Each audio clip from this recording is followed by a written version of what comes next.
Muy buenas noches, amigas y amigos. Mi nombre es Manuel López Sáenz. Hoy es 23 de junio del año 2020 y esta es la transmisión número 89 ya, del contenido Ciberterritorio Informativo, un espacio por la promoción de una cibercultura para el consumo y producción inteligente de contenido en la red. En este caso, contenido de carácter informativo puesto a su disposición para realizar un ejercicio de tesis, antítesis y síntesis sobre los temas más relevantes de la realidad nacional, recordando que nuestra apuesta es hacer un ejercicio de contraste, reconociendo la existencia de tres grandes bloques informativos en el escenario nacional: los medios tradicionales de comunicación, prensa, radio y televisión, históricamente alineados a los poderes fácticos, a los poderes hoy día desplazados, los poderes en turno.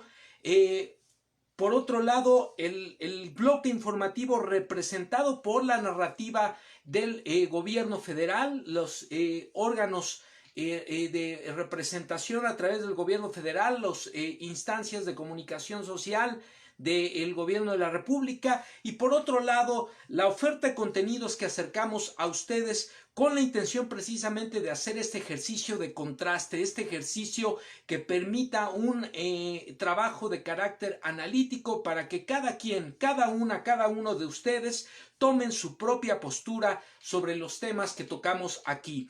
El primer contenido que tenemos representado para ustedes es el etiquetado con el hashtag "Se acabó la fiesta", y es que precisamente el día de hoy se anunció en la conferencia de prensa presidencial que han iniciado las querellas, que han iniciado los procesos de carácter legal por parte del sistema de administración tributaria, el SAT, en contra de los deudores, de los llamados guachicoleros fiscales. Y es que se ha descubierto desde hace 10 años la existencia, desde hace 10 años, repito, de una red de corrupción relacionada con la emisión de facturas y falsas, la emisión y venta de facturas falsas, tanto a corporativos, a personas morales como personas físicas, para defraudar al fisco mexicano. Las sumas son verdaderamente considerables y el gobierno mexicano hoy ha anunciado acciones ya de carácter legal. Primero se notificará a los deudores, a los evasores fiscales,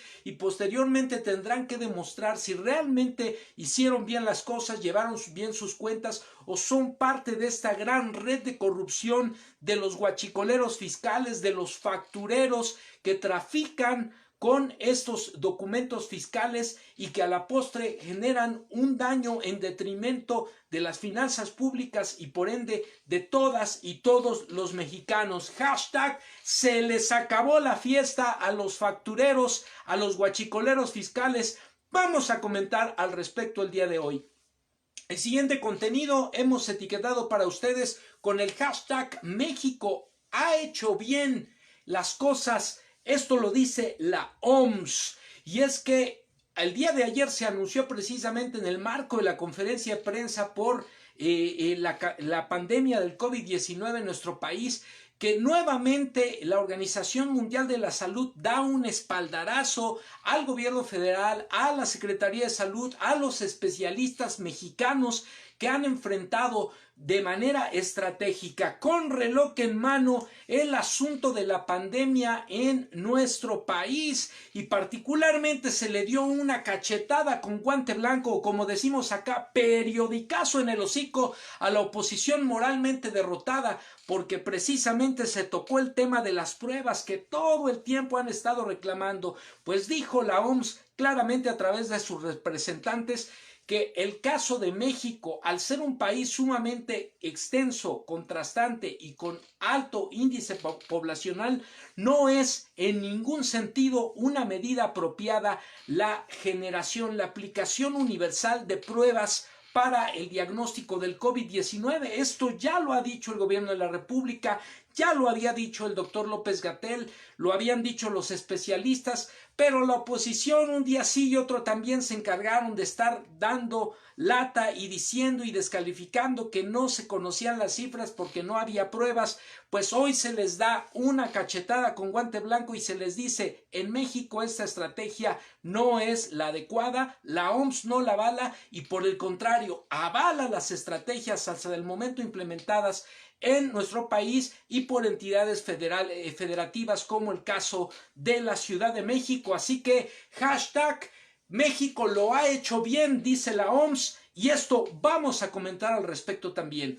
El tercer contenido que tenemos etiquetado para ustedes es el hashtag liquidez al mercado. Y esto es para que nuevamente los agoreros de la hecatombe económica, aquellos que se empeñan en decir que al gobierno de la República no le interesa apoyar a la clase empresarial, no le interesa apoyar al mercado, pues aquí hay una prueba más de que están más equivocados que nada.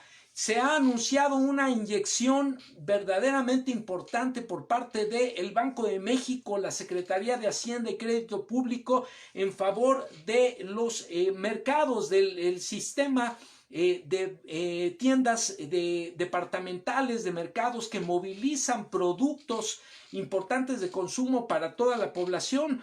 Vamos a comentar esta inyección porque es una evidencia clara de que el uso de los recursos públicos, que el uso de las estrategias que tiene a la mano el gobierno mexicano y las entidades financieras están siendo destinados precisamente para apoyar el sector económico productivo, además de los programas sociales para apoyar a los sectores más vulnerables de la población. Y la oposición no puede estar menos equivocada en el sentido de que existe una clara estrategia, existe una clara voluntad para apoyar al sector productivo de nuestro país y con ello promover la reactivación económica post pandemia en el escenario nacional.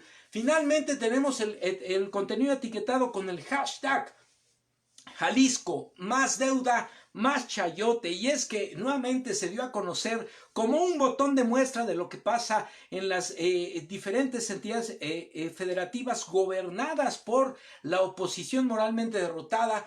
El caso de Jalisco es un botón de muestra de la corrupción, del despilfarro, de las políticas públicas irresponsables, del endeudamiento y de lo que se ha criticado una y otra vez, que es el chayote, el pago a la prensa, el pago por comentarios favorables en los medios de comunicación, en este caso para un gobernador que se ha pintado el cuerpo entero como un auténtico dictador. El caso de Enrique Alfaro, de Movimiento Ciudadano, gobernador actual de Jalisco, quien ha enfrentado el repudio del pueblo jalisciense y quien se ha visto ya en llamados claros por parte de buena parte del sector de la población en aquella entidad de la República para ser depuesto de su cargo por esa actitud golpeadora, dictatorial, represora, autoritaria, irresponsable y de traición al pueblo jalisciense. Vamos a comentar al respecto. Hashtag Jalisco, más deuda, más chayote. Y finalmente, por supuesto, el contenido etiquetado con el hashtag Agenda Me Canso Ganso, la agenda presidencial. Con esto, amigas y amigos, comenzamos la información del día de hoy y el primer contenido lo recuperamos del portal de noticias internacional Sputnik para América Latina, específicamente en el caso mexicano. Esta nota la recuperamos precisamente del día de hoy, publicada el día de hoy hace un par de horas, y está firmada por la redacción del medio.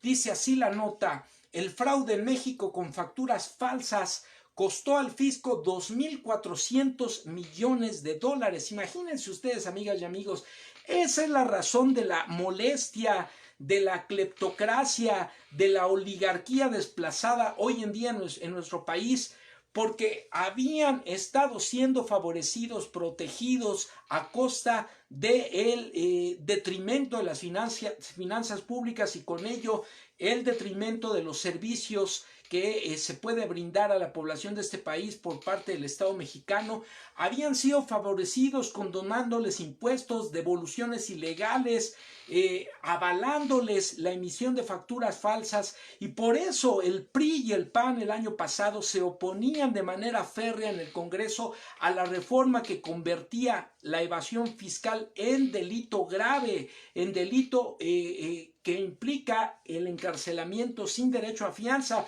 Por supuesto, PRI y PAN, que consistieron este fraude al Estado mexicano, al erario público, se opusieron porque ellos, sus cómplices y sus amigotes, han sido quienes han saqueado las finanzas públicas. Que no nos vengan a decir que hace falta el dinero porque hay una mala administración. Lo cierto es que saquearon al país, dejaron al país en una verdadera ruina, y eso es lo que estamos enfrentando. ¿Quieren ver qué es lo que ha cambiado? Pues aquí lo tienen. Hay molestia de los oligarcas, hay molestia de los medios de comunicación, de los políticos desplazados, porque hoy, a diferencia de antes, tienen que pagar sus impuestos, y aquí hemos comentado cada semana cómo ha ocurrido precisamente el pago de los impuestos de aquellos corporativos, de aquellos empresarios, de aquellos personajes de la política y de los medios de comunicación que se han visto obligados a pagar y a cumplir con sus obligaciones, como tú, como yo, como cualquier otro ciudadano. Eso no pasaba, ahora está pasando, y ahí tenemos la diferencia. Ciudad de México, una primera acción legal, dice la nota en México, contra la operación de decenas de empresas dedicadas a vender facturas falsas, con operaciones simuladas de compraventa de bienes y servicios. Costó al fisco la evasión de unos 2.400 millones de dólares nada más en el año 2017, informaron autoridades del gobierno de México.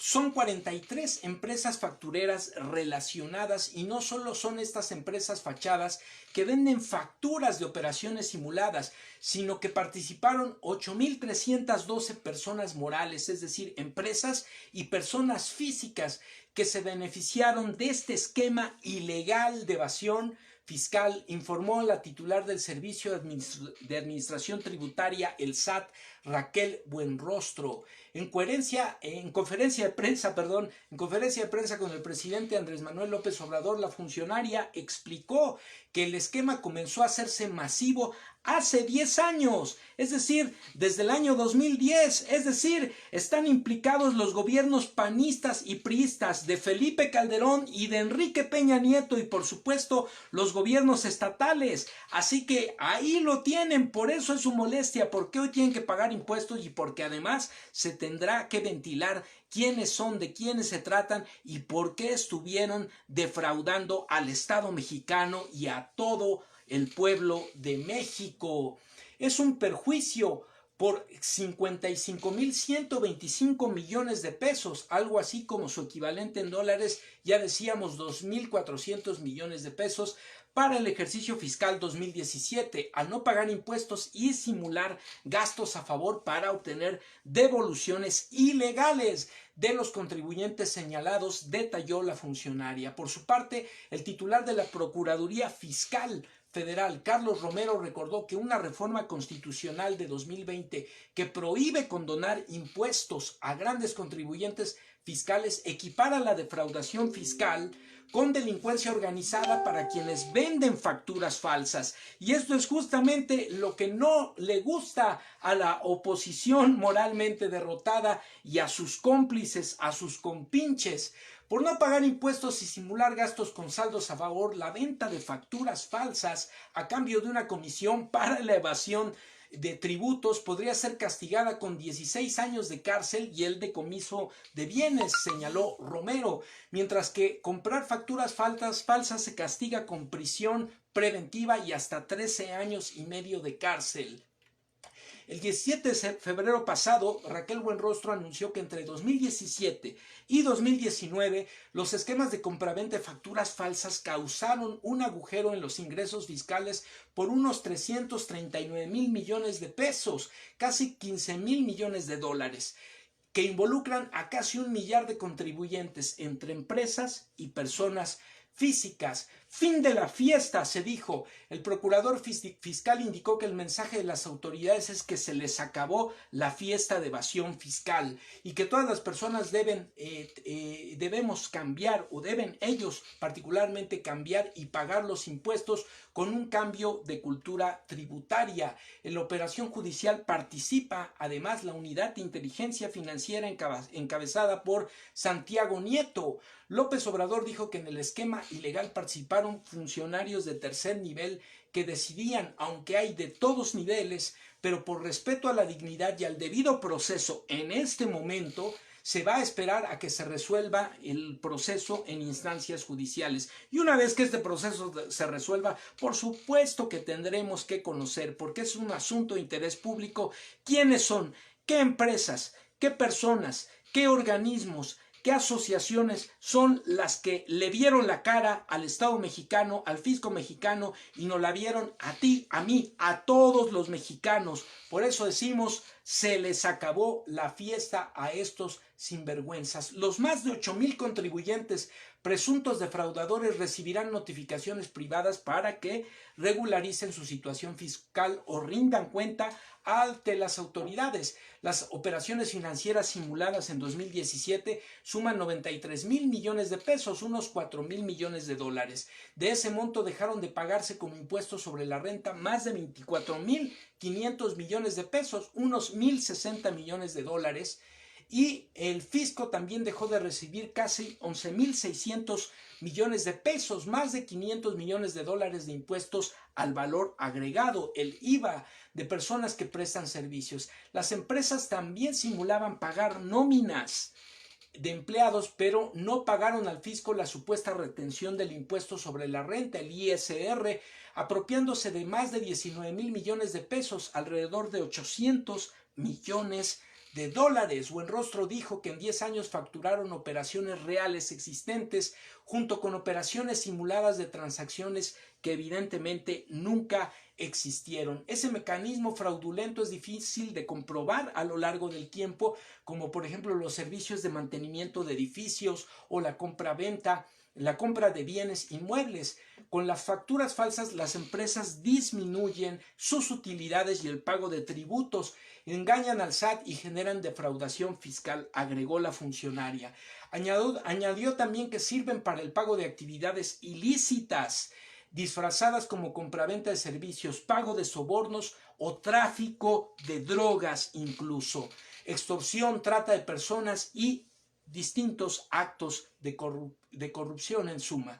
En la simulación, una empresa con asesores jurídicos y contables vende la factura y otra empresa o persona la compra para justificar gastos inexistentes. La empresa que emite la factura falsa nunca paga contribuciones fiscales y no se puede localizar porque son registradas en direcciones que no existen o edificios abandonados, mientras que el comprador de la factura paga una comisión al emisor. Los servicios simulados crecieron de forma exponencial en el comercio al mayoreo, la construcción e industrias manufactureras. Los nombres de las 43 empresas fueron publicadas en el Diario Oficial de la Federación, acusadas de defraudación fiscal y lavado de dinero, con unas 22 millones de facturas en solo un ejercicio fiscal, en solo un año. Así que imaginen ustedes, amigas y amigos, tú y yo como trabajadores al servicio del Estado, como pequeños comerciantes, como profesionistas,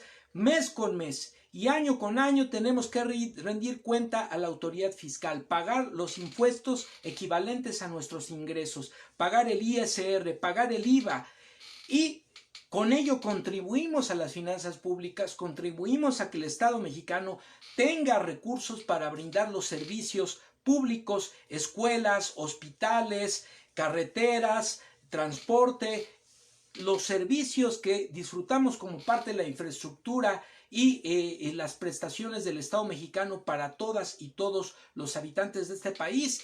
Y justamente quienes más tienen, quienes más ganan, son quienes más defraudan y más se exentan de cumplir con esas responsabilidades fiscales.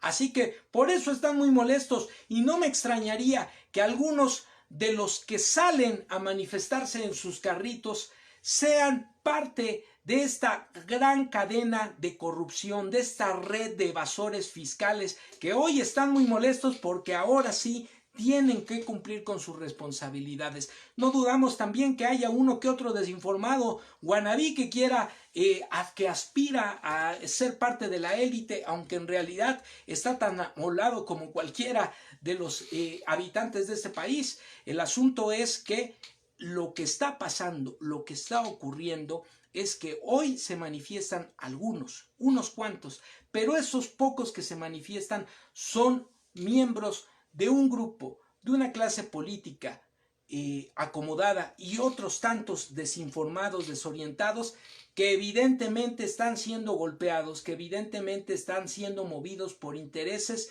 de las grandes corporaciones, de los grupos políticos, de los medios de comunicación y sobre todo, muy importante, por estos evasores fiscales, por estos delincuentes fiscales que atentaron contra el interés del pueblo mexicano y de los servicios destinados a toda la población. Así que por eso decimos, amigas y amigos, hashtag se les acabó la fiesta, a pagar, paguen lo que deben, como tú, como yo, como cualquier otro ciudadano. Y con esto cerramos la primera nota del día de hoy, amigas y amigos, y pasamos ahora a el contenido etiquetado con el hashtag.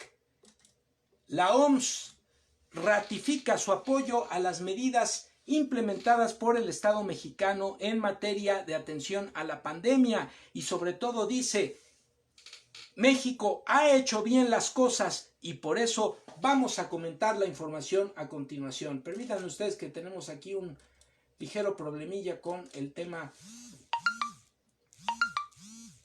Ahí está, ahora sí. Correcto, pues vamos a continuar con la información. Vamos a ver, por aquí ya empiezan a comentar algunos de ustedes. Bienvenidas, Ángeles Dávalos, Jennifer Yasmín Barrón, Laura Ramírez, Eduardo Sáenz, Patricia Sáenz, Fanny Tulipán, Sharon López. Bienvenidas, bienvenidos todos. Gracias por acompañarnos. Vamos a comentar este siguiente contenido, amigas y amigos, y es que precisamente el día de hoy se publicó en el periódico El Financiero esta nota en la que la Organización Mundial de la Salud nuevamente da el espaldarazo al gobierno mexicano en materia de atención a la contingencia sanitaria por el COVID-19. Dice así la nota publicada por el Portal del Medio y que suscribe precisamente la redacción del mismo portal.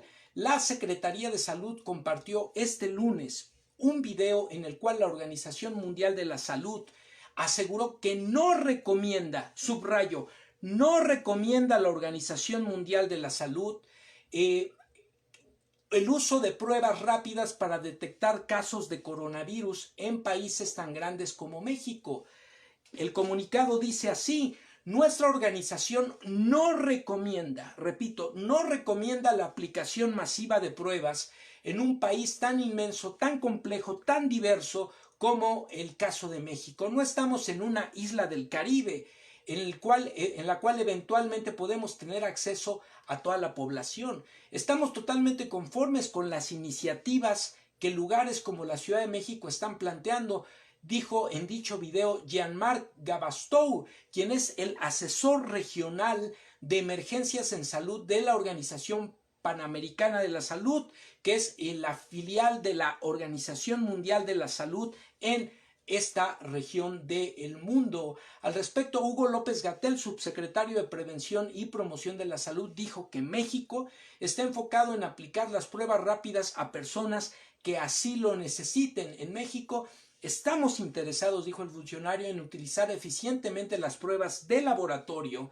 para guiar las acciones de salud pública. Cuando se hacen pruebas de manera indiscriminada a quien tiene ganas de hacerse una prueba, la probabilidad de que salgan positivas es menor, comentó el médico. La dependencia federal informó este día que ya son 22.584 personas fallecidas por el nuevo coronavirus, el SARS-CoV-2 en México.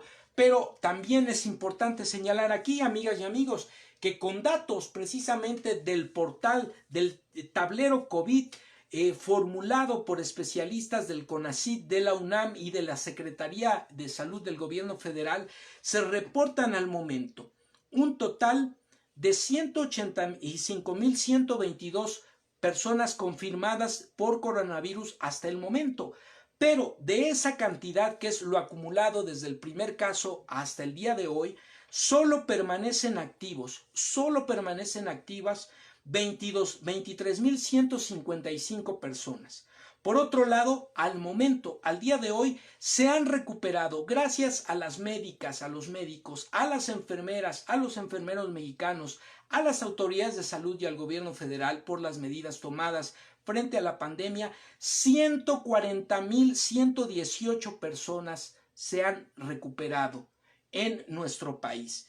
Por otro lado, se han hecho 431.269 pruebas y esto indica que al momento la estrategia de salud de nuestro país tiene un 75.6% de efectividad frente a la pandemia.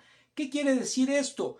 Es evidente que el éxito de la estrategia ha tenido que ver con la coordinación, con la formación de cuadros, con la extraordinaria labor de las médicas, los médicos, las enfermeras, los enfermeros mexicanos, pero sobre todo con la estrategia de recuperación de un sistema de salud que fue desmantelado, que fue saqueado durante 40 años en nuestro país y que a pesar de eso y a pesar de padecer en nuestro país una de las más terribles pandemias de salud a nivel mundial como es la obesidad, a pesar de tener un alto porcentaje de la población con problemas de diabetes, de hipertensión, a pesar de eso, la situación no se ha desbordado, los hospitales no están saturados y sobre todo tenemos esta cantidad relevante, significativa de personas que se han curado. 140.118 personas se han curado en nuestro país, lo cual, repito, da un 75.6% de efectividad de la estrategia frente a la pandemia. Y por eso decimos hashtag México ha hecho bien las cosas y una vez más la Organización Mundial de la Salud así lo ratifica, pésele a quien le pese y digan lo que digan los agoreros de la hecatombe sanitaria. Pues con esto cerramos el segundo contenido del día de hoy, amigas y amigos. Y, por supuesto, pasamos al siguiente contenido etiquetado con el hashtag. Perdón, voy a tomar un poquito de agua porque hoy ha sido un día muy largo de trabajo, perdón. Y ya nos estamos enroqueciendo a esta hora de la noche, perdonen ustedes, amigas y amigos. Y por eso pasamos ahora, decíamos, al tercer contenido de la noche, etiquetado con el hashtag inyección de recursos al mercado. Esta nota la recuperamos del periódico El Economista, que está firmada, publicada el día de hoy y está firmada precisamente por la periodista especialista en temas financieros Yolanda Morales. Y aquí quiero comentarles algo muy importante antes de empezar a compartir la nota con ustedes. Curiosamente, esta nota que les voy a compartir el día de hoy se publicó en la portada del periódico El Economista. Está a 8 columnas en la portada del periódico el día de hoy y sin embargo, al dar clic, al tratar de entrar a visualizar la nota completa en el periódico, no aparece. Al buscarla en internet, tampoco aparece.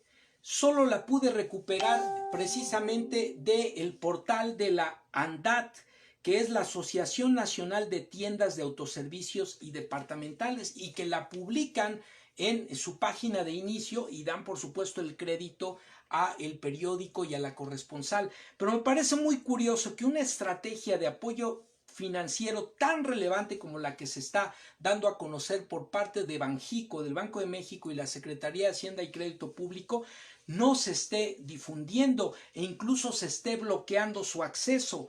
Esto indica que efectivamente hay un interés por invisibilizar este tipo de información, este tipo de noticias, de estrategias por parte de las autoridades de nuestro país en materia de reactivación económica. Y esto es muy importante que se sepa y que se denuncie, porque la narrativa de los medios tradicionales de comunicación y de los opositores es que no se está atendiendo al sector productivo del país, y esto no puede ser más falso. Aquí tenemos la evidencia, aquí tenemos la información.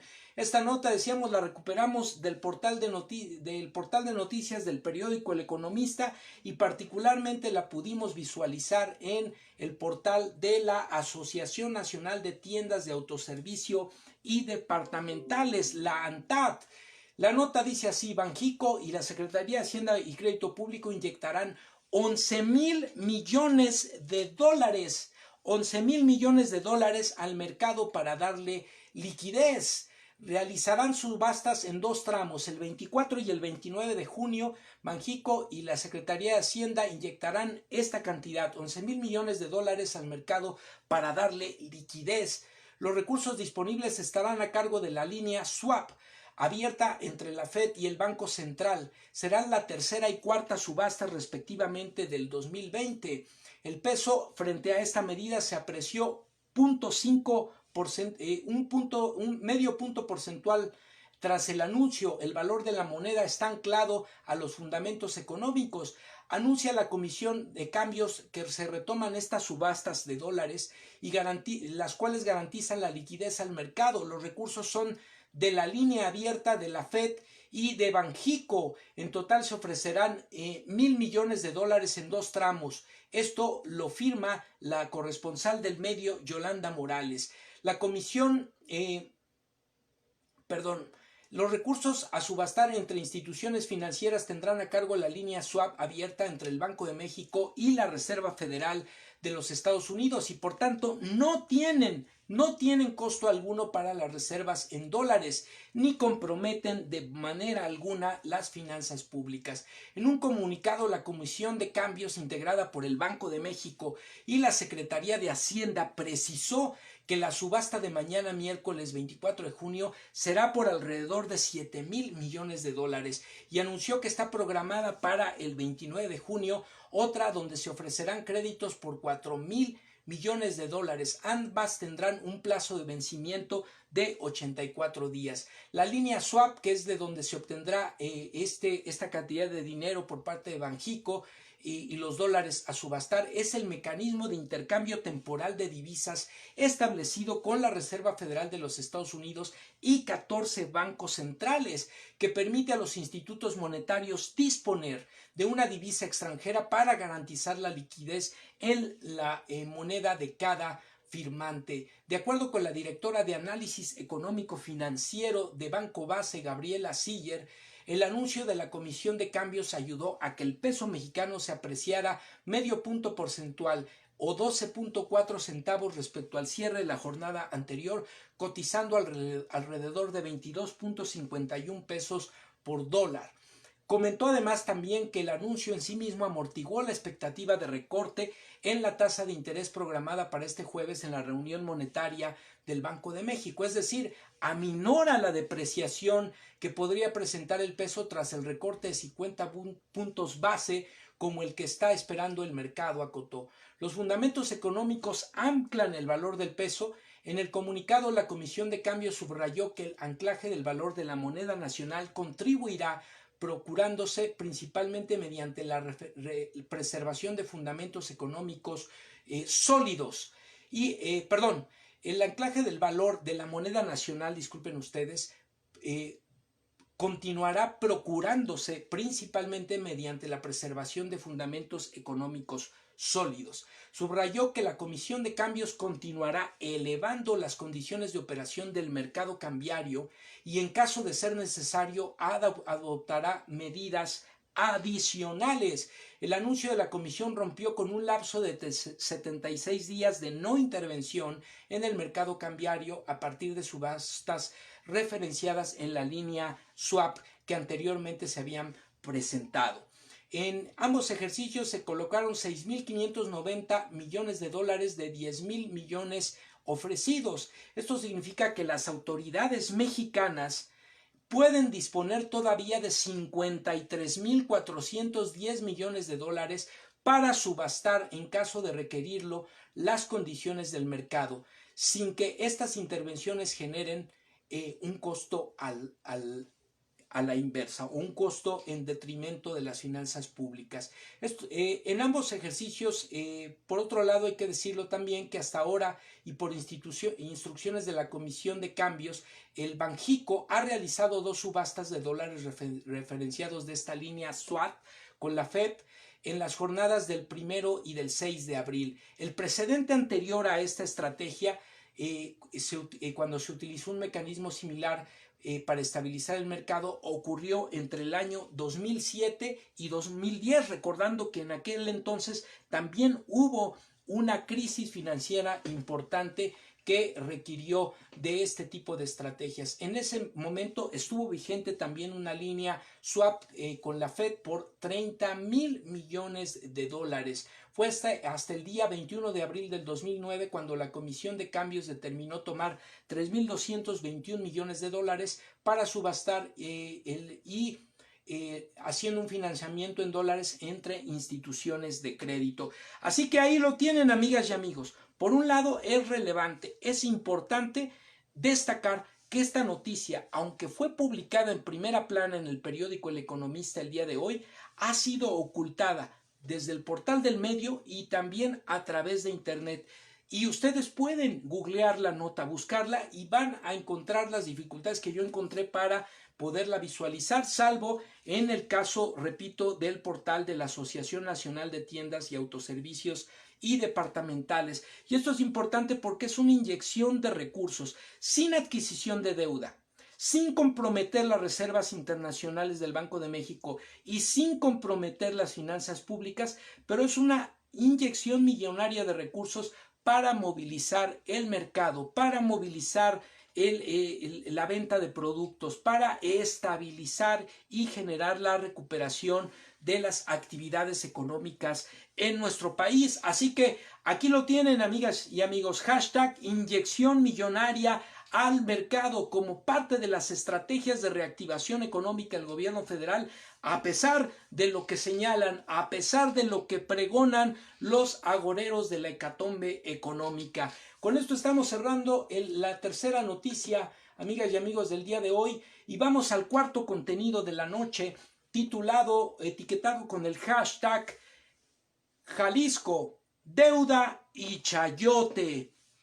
Y es que, como comentamos al inicio de la emisión del día de hoy, nos estamos enterando precisamente a partir de las noticias que corren durante estos días y particularmente el día de hoy, de que nada más y nada menos que el gobernador de Jalisco, ese dictadorzuelo que se ha pintado el cuerpo entero con sus actitudes frente a las manifestaciones de repudio por parte del pueblo de Jalisco, por los actos de represión, por la malversación de los recursos públicos, por el endeudamiento, por el despotismo, por la manera verdaderamente tan cínica de manejar las finanzas públicas de aquel hermoso estado de la República.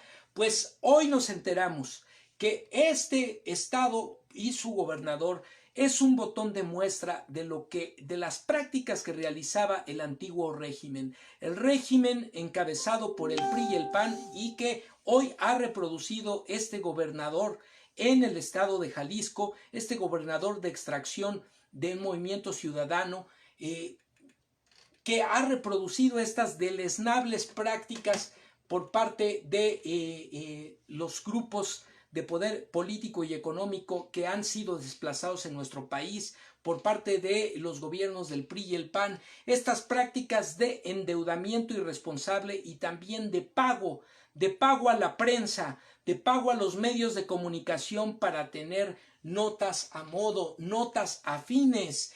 Y esta nota la recuperamos precisamente del portal de noticias digital Revolución 3.0, firmada por el periodista Carlos Portillo y publicada el día de hoy. Dice así la nota: con deuda de 33,000 millones de pesos, 33,000 millones de pesos, Alfaro hipotecó a Jalisco hasta después del año 2040. Así que ya lo saben, amigas y amigos, este gobernadorcete ha endeudado al pueblo de Jalisco de aquí al 2040 por 33,000 millones de pesos.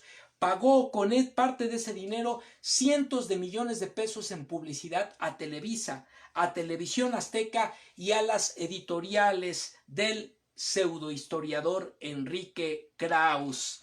Así que pese a pandemia, Alfaro se encamina a duplicar sus gastos en publicidad respecto de 2019. En solo 5 meses ya desembolsó 80% de los recursos que gastó el año pasado en ese mismo rubro. Dice así la nota: luego que manifestantes colgaran lonas exigiendo la revocación de mandato al gobernador de Jalisco, Enrique Alfaro, se ha revelado que sus gastos en comunicación social han sido de cientos de millones de pesos, beneficiando a grandes medios televisivos, radiofónicos, impresos y digitales. Y aquí hay que hacer una pausa y reflexionar también, amigas y amigos. La revocación de mandato que ha impulsado el presidente de la República no la han querido aprobar para gobernadores, para legisladores, para presidentes municipales, para funcionarios de diferentes cargos públicos en nuestro país. No la han querido aprobar para ellos. El presidente de la República la ha ofrecido y ya se ha aprobado que en el año 2022 el presidente de la República sea sometido a la consulta ciudadana para saber si continúa en su mandato o se le revoque el Poder Ejecutivo Federal. Y esto no lo han querido hacer los legisladores del PRI y el PAN para sus gobernadores, para sus legisladores, para ellos como legisladores, para los presidentes municipales, para los alcaldes. No lo han querido hacer esos que se dicen demócratas, esos que salen en sus carritos a decir que el presidente de la República es un dictador. Pues entérense, sus legisladores por los que ustedes votan no han querido aprobar la revocación de mandato para otros cargos públicos en nuestro país. ¿Quiénes son los dictadores entonces? ¿Quiénes son los autoritarios? ¿Quiénes son hipócritas, ridículos? Eso es lo que son ustedes. Pues aquí lo tenemos. Solo en el año 2019 el mandatario estatal gastó 134.791.000 pesos en el área de comunicación social de su gobierno, mientras que en los primeros 5 meses del año en curso ha destinado 108 millones. Fíjense ustedes nada más. 108 millones. Perdón. 108.129.000 pesos al mismo rubro. Disculpen ustedes si interrumpo un poco la recuperación de la lectura, pero es que la publicidad está saliendo aquí y se paraliza la pantalla. 108.129.000 pesos al mismo rubro, a pesar de la emergencia sanitaria por el COVID-19, según la información de Álvaro Delgado, periodista que publica la nota en la revista Proceso. Acorde con estos datos, el gobernador jalisciense se estaría encaminando a duplicar sus gastos de publicidad en 2019. Otra vez nos está pasando esto. Disculpen ustedes. Pues en apenas 5 meses ya desembolsó más del 80% del total del año pasado. Cabe recordar que el desertor de Movimiento Ciudadano, pero que llegó a la gobernatura de Jalisco a partir de ese partido, endeudó a el Estado por más de 15 millones de pesos diarios en menos de 16 meses, desde que inició su gestión. Después, al llegar la epidemia de coronavirus a su entidad, se aferró a la idea de derrochar otros 20 millones para comprar miles de pruebas rápidas, las cuales nunca avaló la Organización Mundial de la Salud y tampoco ninguna autoridad nacional o internacional, además de que el gobierno de Inglaterra pidió un reembolso al corroborar su imprecisión. Televisa es una de las empresas que más se ha beneficiado con la administración alfarista, pues solo en 2019 obtuvo 40 millones de pesos del presupuesto de comunicación social, al tiempo que su filial Operbes SADCB recibió 2.663 millones de pesos para la instalación de internet inalámbrico en toda la entidad. Por su parte, TV Azteca cobró 16 millones de pesos en el mismo año y 6 millones entre enero y mayo de 2020. Asimismo,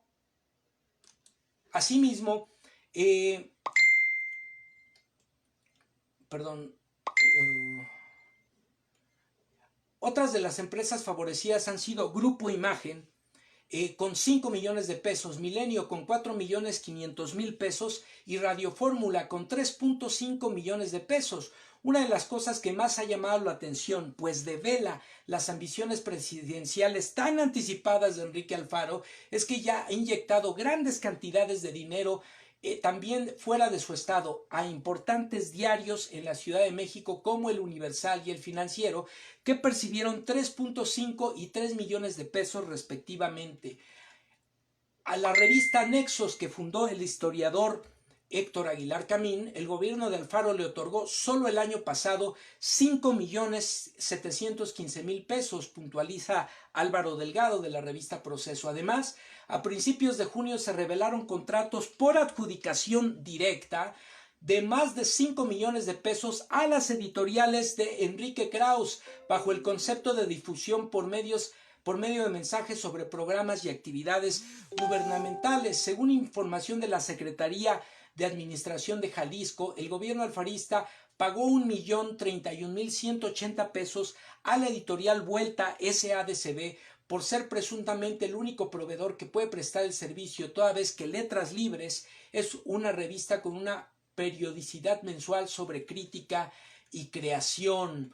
Dichos datos se dieron a conocer luego de que el pasado 5 de junio Krauss defendiera al mandatario estatal y lo catalogara como alguien que honraba la tradición liberal de Jalisco, comparándolo incluso con el jurista Mariano Otero, que enfrentó gallardamente el acoso injusto del gobierno y pasó a la historia por resistir. Así que eso costó al pueblo de Jalisco que el vendedor de opiniones Enrique Krauss, el prostituto de Letras Libres, dijera que era un liberal que honraba la tradición de los liberales de Jalisco. Este dictador, de gobernadorcete, se ha dedicado a despilfarrar el dinero de todos los jaliscienses, a adquirir deuda a costa del sufrimiento del pueblo de Jalisco, y se ha dedicado a entregar ese dinero a los opinólogos del régimen anterior, que están por supuesto furiosos porque desde el gobierno federal ya no les están pagando esas grandes cantidades, pero aquí este gobernadorzuelo se encarga de seguirles pagando el micrófono, de seguirles llenando la cartera para que lo llenen de elogios verdaderamente vacíos e irresponsables. Esa es la comentocracia, esa es la clase política tradicional que ha saqueado al país y que hoy está claramente personificada en un gobernador como Enrique Alfaro, que no le importa el pueblo, que no le importan las necesidades de sus gobernados, y que en cambio utiliza el cargo público para llenarse la cartera y para pagar opiniones a modo en los medios de comunicación. Y así podríamos dar muchísimas cantidades de ejemplos en los gobiernos, por ejemplo, de Nuevo León, en los gobiernos de Guanajuato, en los gobiernos de Sonora, en el gobierno del Estado de México, que se llenan la boca de decir que están haciendo bien las cosas y que pagan opiniones a modo en los medios tradicionales de comunicación, saquean las arcas de sus estados, endeudan a sus gobernados y no les importa en absoluto el interés público, las necesidades de la población. Eso es lo que se ha acabado y eso es contra lo que se está luchando en el actual momento histórico en el que nos encontramos en nuestro país. Eso es lo que está en juego, amigas y amigos, en 2021, en las próximas elecciones federales. Eso es lo que estará en juego en 2022, en la revocación de mandato, y en 2024, en el relevo en la presidencia de la República. ¿Quieres más de lo mismo? ¿Quieres más de Alfaro? ¿Quieres más del PRI? ¿Quieres más del PAN? ¿De Movimiento Ciudadano? ¿O quieres una transformación profunda de la realidad del país, de la vida pública y de la cotidianidad de todas y todos los mexicanos? Eso es lo que nos estamos jugando en las próximas elecciones, así que no lo perdamos de vista, amigas y amigos. Pues con esto estamos cerrando, amigas y amigos, en la transmisión del día de hoy. Por supuesto, vamos a revisar el contenido etiquetado con el hashtag Agenda Me Canso Ganso, la agenda presidencial. y comenzamos el 16 de junio, ya se reactivaron, decíamos, las giras del presidente de la República, obviamente con la debida sana distancia y cuidando a todas y todos los presentes. El 16 de junio la conferencia de prensa se realizó en Tlaxcala, el 17 de junio en el estado de Puebla, el 18 de junio en Pachuca, Hidalgo, el 19 de junio en Cuernavaca, Morelos. El 19 de junio también se anunció la cuarta emisión de la entrevista realizada al presidente de la República por el periodista Epigmenio Ibarra. El 21 de junio, felicitación a todos los padres de México, dijo el presidente de la República, vivos, difuntos y siempre recordados con cariño. El 22 de junio, en conferencia de prensa, se dijo en Palacio Nacional, estamos orgullosos de encabezar un gobierno humanista.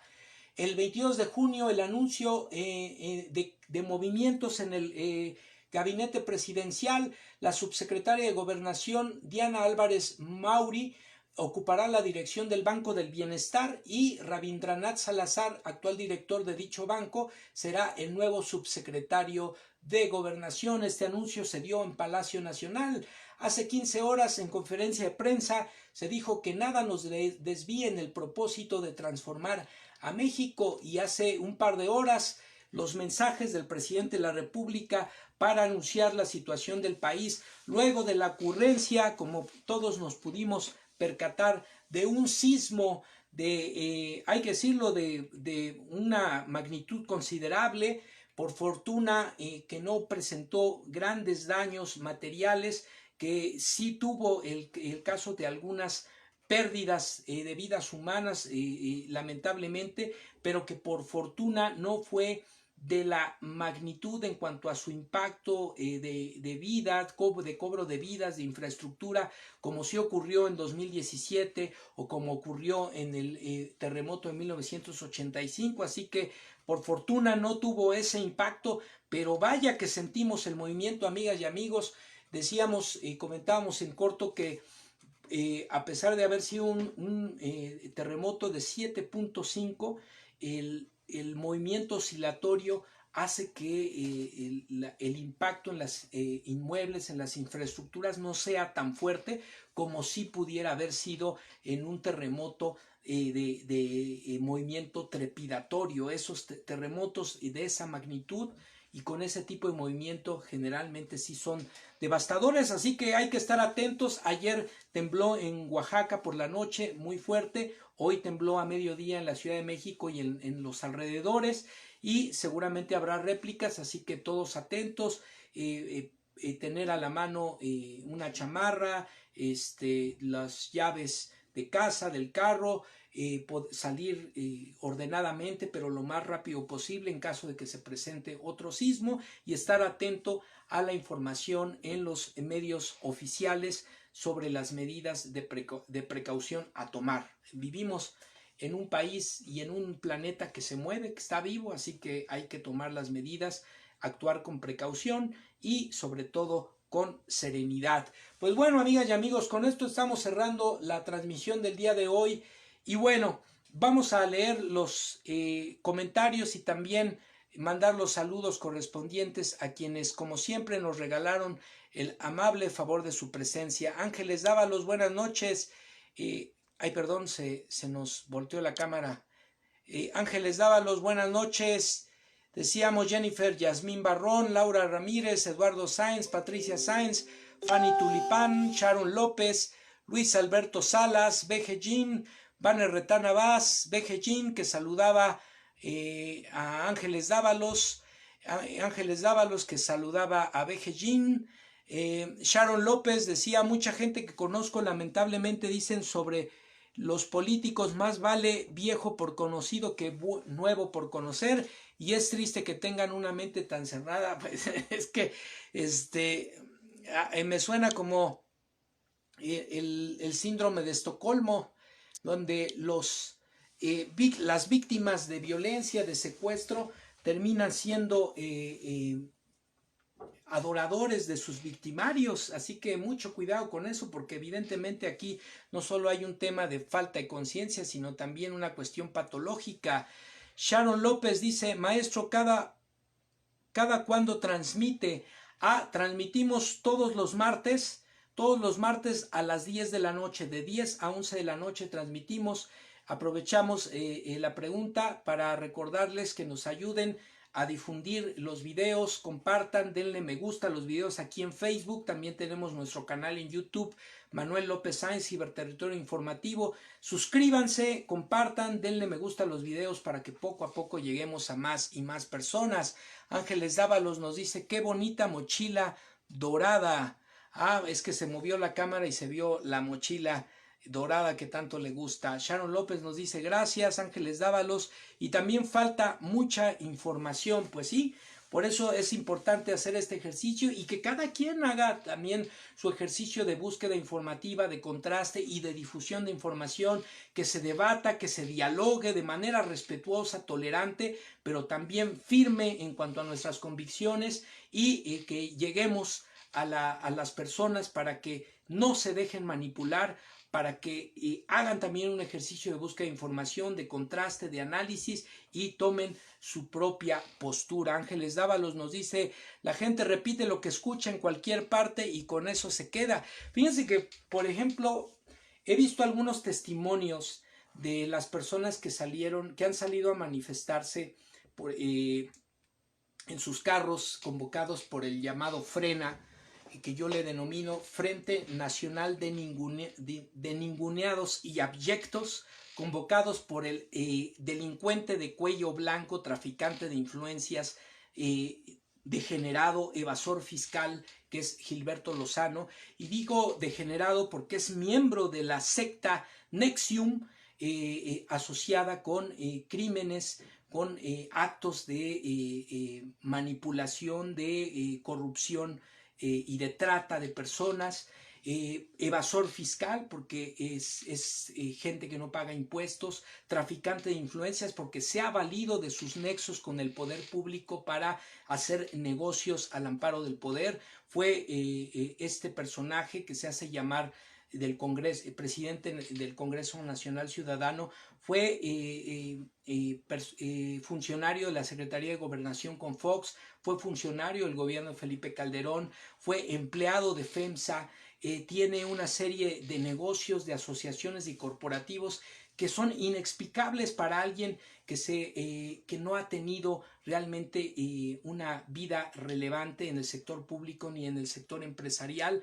Es una persona vinculada directamente a Carlos Salinas de Gortari. Bueno, pues este personaje que convoca al Congreso Nacional Ciudadano y que convoca al Frente Nacional, al llamado Frena, y que convoca estas manifestaciones, tiene un discurso que repiten de manera crítica las personas que participan en estas movilizaciones, los entrevistan y todos dicen, no queremos un dictador, no queremos un comunista, está empobreciendo al país. Bueno,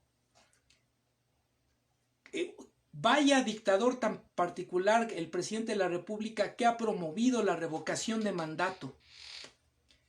Esa revocación que no quieren los que sí se dicen demócratas,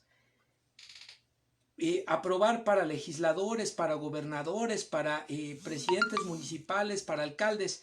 Esa revocación de mandato que sí ha aprobado para sí mismo el presidente de la República y que ha impulsado a través del Congreso, de las cámaras de diputados y senadores, con la mayoría de Morena, a ese personaje lo llaman dictador, ¿no? Comunista. Y yo estoy seguro que si le preguntamos a esas personas qué es el comunismo, no tienen bendita idea de lo que están hablando. ¿Qué ha empobrecido al país?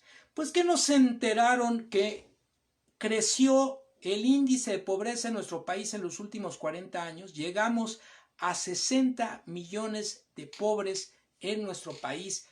¿Producto de qué? De las políticas económicas neoliberales.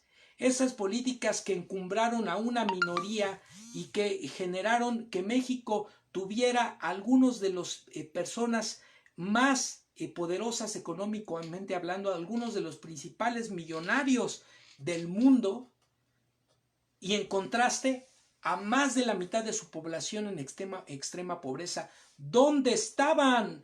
durante 40 años que se empobreció, que se saqueó al país, que se sumió en la pobreza a la mayoría de la población, donde estaban manifestándose en sus carritos, inconscientes, irresponsables, perdonen ustedes, ignorantes.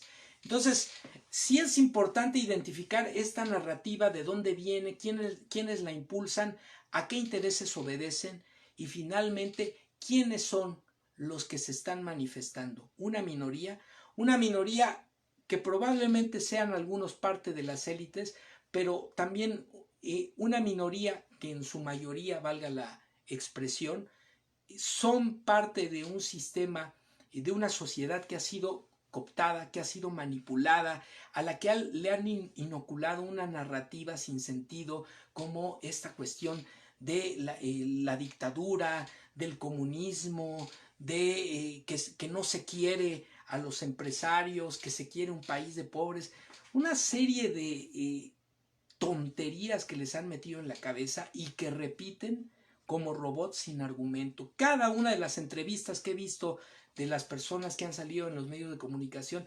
repiten lo mismo sin mayor hilo argumentativo. Así que muy atentos, amigas y amigos, hay que informar a nuestras familias, a nuestros amigos, nuestros compañeros de trabajo, a nuestros vecinos y sobre todo hay que siempre estar revisando críticamente la información que fluye en los medios, en internet, en la radio, en la televisión, en la prensa, discutir, analizar, contrastar quién dice qué, por qué lo dice, para qué lo dice, quién dice lo contrario, a qué intereses obedece, contrastar eso y finalmente tomar nuestra propia opinión, nuestra propia postura. Pues con esto, amigas y amigos, estamos cerrando la información del día de hoy. Mi nombre es Manuel López Sáenz. Esto fue Ciberterritorio Informativo en su edición número 89, ya 89. Les invitamos, reitero, a suscribirse a nuestro canal en YouTube, Manuel López Sáenz, Ciberterritorio Informativo. Suscríbanse, compartan los videos, denle me gusta para que poco a poco lleguemos a más y más personas. Mandamos un saludo a nuestra amiga la Macuspanita, que nos invitó el día de ayer a su programa también en YouTube. Hablamos sobre temas del confinamiento y la nueva normalidad. Y el próximo lunes vamos a estar nuevamente a las 6 de la tarde para hablar de temas de la violencia intrafamiliar, la violencia de género en el contexto del confinamiento, de la pandemia en nuestro país. Así que a ver si también nos pueden acompañar, les ponemos el enlace para que nos acompañen y pues no olviden también acompañar el próximo lunes a Ángeles Dávalos. Ha estado un poco ocupada con mucho trabajo en el doctorado, pero seguramente el próximo lunes a las 9 de la noche en Ciberterritorio Socioemocional habrá de transmitir y nosotros nos volvemos a encontrar el martes próximo a las 10 de la noche. Muy buenas noches, que descansen y hasta la próxima.